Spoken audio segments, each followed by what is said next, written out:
इस वक्त हम आजमगढ़ जनपद के पवई थाना क्षेत्र के बलईपुर गांव में हैं।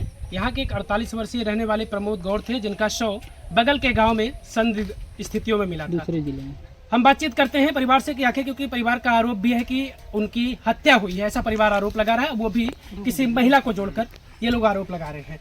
क्या नाम है आपका? हमारा नाम सर अनूप कुमार गौड़ है। जिनकी मौत हुई है उनके कौन लगते हैं? हम उनके छोटे भाई हैं सर। आपको ऐसा क्यों लग रहा है कि आपके भाई की हत्या हुई है? हमारे भाई को सर धमकी दे करके हत्या हुई है तो लगेगा ही कौन ना धमकी दे सर। रहा था? राम केवल प्रजापति जो फरार है सर, वो राम केवल क्यों आपके भाई को हत्या की धमकी जैसे दे रहा था? धमकी, जैसे उनका एक गांव में छवि खराब करने वाली, मतलब उसका पति मर गया है, तो एक औरत है जैसे वो कई लोगों से अपना रिलेशन बना रखी थी, बरोबर। तो एक दिन वही रिलेशन के रूप में राम केवल और इन चंद्रकला दोनों को नंगी अवस्था में मेरा भाई घोल में संभोग करते हुए देखा। उसके बाद वहाँ से मतलब जब नंगी अवस्था में दोनों को देखा तो उसने भी तहरीर किया कि मतलब तू उसके साथ क्यों ऐसी करती है, तो बोली कि उसका पत्नी मर गई है और हम दोनों का चलता है। तो मेरा भाई बोला मेरा भी पत्नी मर गई है, एक काम कर तब तू मेरे साथ भी आ। तो वो बोलती है कि नहीं मैं तुम्हारे साथ नहीं आऊँगी।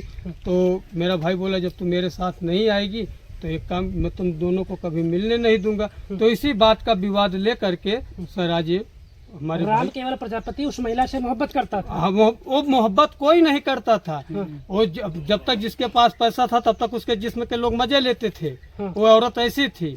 हाँ, तो ये मिलाकर हुआ कि आपके जो भाई साहब हैं वो इस बीच में रोड़ा बन रहे थे। हाँ, रोड़ा बन रहे थे। हाँ, हमारे क्योंकि वो औरत रोड़ा इसके लिए बन रहे थे, वो औरत हमारे गांव की थी और राम केवल दूसरे गांव का था, उसका जिला भी दूसरा पड़ जाता है और हमारा गांव और जिला हमारा दोनों। अच्छा, मतलब आपका भाई साहब इसलिए भी समझा रहे थे कि हमारे गांव की छवियां खराब हो रही है, सम्मान जाएगा। हाँ, छवियां खराब हो रही है। तू गांव के अंदर कर रही हो ठीक है, तू गांव के बाहर भी जाने लगी, यही सब बातें थी।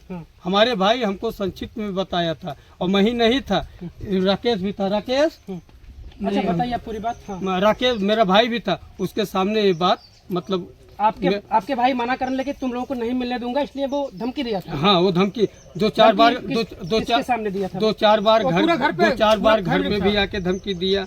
मैं, मम्मी, मेरी बीबी, मेरे बच्चे, कभी कभी मेरी बहन भी वो सब उसके धमकी की अवस्था में रहते थे। लेकिन लास्ट धमकी वो मेरे मझले भाई को दिया है सर।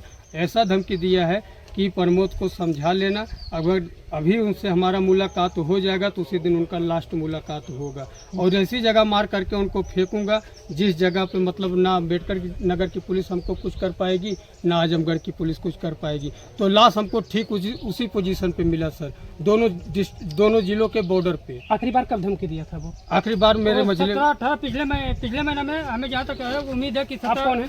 मैं उनका मझला भाई हूँ। अच्छा, वो आपके सामने धमकी दिया था? मेरे राम केवल में हमको धमकी दे के गया था। मैं खेत में धान लगा के आ रहा था तो इधर से जा रहा था तो मैं उधर से लगा के आ रहा था, तो हमको रोका, बोला ऐसा तुम्हारा भाई ऐसा काम कर रहा है, उसको थोड़ा समझा दीजिए और नहीं तो 3-4 बार तुम्हारे घर पे भी कर दिया हूँ और आपके सामने भी आज भी कह दिया हूँ, और नहीं अगर आ दिखाई दे दिया उधर तो उसको जो है मतलब बचना नामुमकिन है। अच्छा, जब इस तरीके की वो धमकी दे रहा था, किसी की जान मारने की धमकी, तो इसकी शिकायत आप लोगों पुलिस को किया था? नहीं। क्यों नहीं किया आप लोगों ने? आप लोगों को करना चाहिए था ना कि कोई है ऐसा जो जान से मारने की धमकी दे रहा है। अगर शायद आप मामला बताते तो हो सकता था ये मामले को पुलिस संज्ञान में लेती, क्योंकि ऐसे मामले में पहले भी ऐसी घटनाएं हुई हैं। नहीं सर, उसमें क्या हुआ, जब मतलब वो कंप्लेन करने घर पे आता था तो शराब, जैसे रात की बात होती थी, रात में मेरा भाई भी शराब पीता था, वो भी राम केवल भी शराब पीता था, तो मैं उसको यही समझा करके भेज देता था। काका पद में मेरा काका लगता था, उसको मैं यही समझा करके उसको भेजता था, काका देखो रात में तुम भी पिए रहते थे, वो भी पिया रहता था, रात की बातें क्या हुई जाने दो। तो हमारे घर से हंस करके आता था, तो हमको ऐसा कभी आपको लगता था कि ये नशे में बातचीत हो रही है? हाँ, नशे में कह रहा है। हाँ, तो हम मतलब वो हमारे घर से हंस करके, लेकिन बोलता था बेटा उसको एक बार समझा लेना, ऐसा वो बोल करके वो हंस करके घर से आता था। तो मुझे कभी ऐसा मतलब एहसास ही नहीं हुआ तू हत्या कर डालेगा।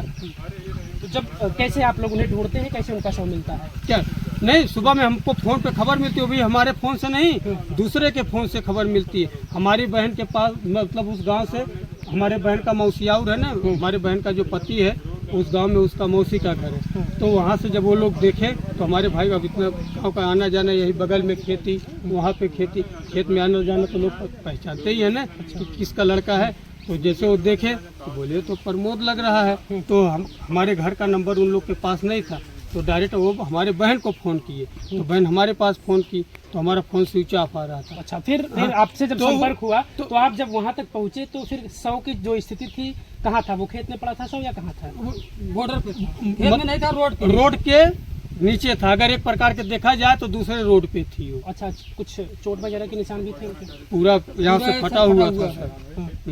सर फटा था? सर फटा हुआ था पूरा, इतना ब्लड की जगह भी दिखा करके आ रहा हूँ सर। अच्छा, वो कैसे घर से निकले थे? पैदल गए थे या फिर साइकिल? अभी नहीं, मुलाकात नहीं हुई थी, मुलाकात नहीं हुई थी। लास्ट मुलाकात मैं मार्केट के तरफ जा रहा था, वो मार्केट के तरफ से आ रहे थे, समय लगभग 8 के करीब में था, वही मुलाकात हुआ था। उसके बाद हमारा मुलाकात नहीं हुआ। सुबह में मुलाकात हुआ तो एक परिस्थिति में हुआ। शव जो है वो पोस्टमार्टम के बाद शव जो है वो पोस्टमार्टम के बाद घर पर डेड बॉडी रखी गई है। परिवार के लोग ये मांग कर रहे हैं कि उनकी गिरफ्तार, उनके जो 2 बेटे हैं वो बाहर रहते थे, अभी कुछ समय पहले वो आए हैं। एक बेटे उनके हैं, यहाँ हम इनसे बातचीत करते हैं। क्या नाम आपका?